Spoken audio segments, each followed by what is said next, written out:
कि मरने के बाद मुर्दा अपने घर वालों को कितने साल तक याद करता रहता है और रोता रहता है। हमारी आपसे रिक्वेस्ट है कि इस हकीकत को जानने के लिए इस वीडियो को आखिर तक जरूर देखिएगा। मेरे दोस्तों, हम में से हर एक ये जानता है कि ये दुनिया की जिंदगी बस थोड़ी सी है। एक न एक दिन हम में से हर एक को मरना है और इस खत्म होने वाली दुनिया को छोड़कर अपने असली ठिकाना आखिरत की तरफ जाना है। और मौत एक ऐसा दरवाजा है जिसमें से हर एक को गुजरना है, चाहे वो बच्चा हो, जवान हो या बूढ़ा हो, हर एक को मौत के दरवाजे में से गुजरना है। जिस तरह के अल्लाह तबारक व तआला कुरान पाक में इरशाद फरमाता है, कुल्लू नफ्सीन जायक़तुल मौत, कि हर जानदार को मौत का मजा चखना है। यानी हर वो चीज जिसके अंदर जान है उसको एक ना एक दिन मरना है। मेरे दोस्तों, दुनिया और आखिरत के बाद एक और दुनिया है जिसको हम आलम बरज़ख कहते हैं। मरने के बाद और कयामत से पहले तमाम जिन्हों इंसान की रूहों को अपने अमाल के हिसाब से इसमें रहना होता है। और रूह कहीं भी हो, जिस्म के साथ उसका कनेक्शन रहता है।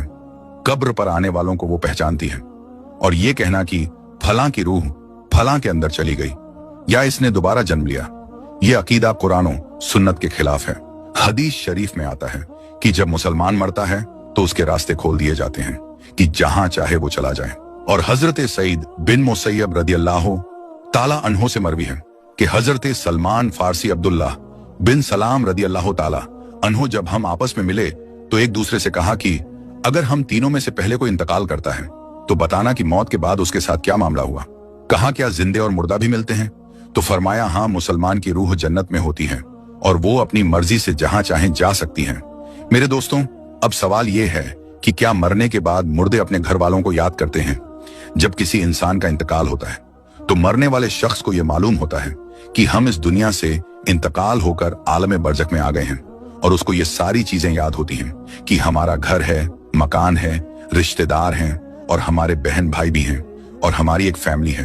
और यहां तक कि जब इस मुर्दे की रूह निकल जाती है और उसको दफनाया जा रहा होता है तो फिर उस वक्त वो मुर्दा अपनी आंखों से सारी चीजें देख भी रहा होता है। यानी कि उसकी रूह तमाम चीजों को देख रही होती है और उसको पता होता है कि अब हमें कफन पहनाया जा रहा है और अब हमारे जनाजे को उठाया जा रहा है।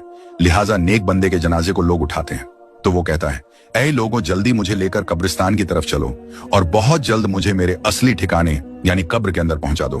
क्योंकि उसको मौत पर ही पता चल जाता है कि उसके साथ आगे क्या होने वाला है। यानी आगे आने वाली जो मंजिलें हैं वो अच्छे हैं या मुश्किल हैं, सख्त हैं या आसान, उसको पहले से पता चल जाता है। क्योंकि रूह निकलते वक्त की जो तकलीफ होती है उसी से मरने वाले को यह अंदाजा हो जाता है और उसको यह मालूम हो जाता है कि उसका आगे क्या अंजाम होने वाला है। इसी वजह से जो मोमिन बंदा होता है वो कहता है,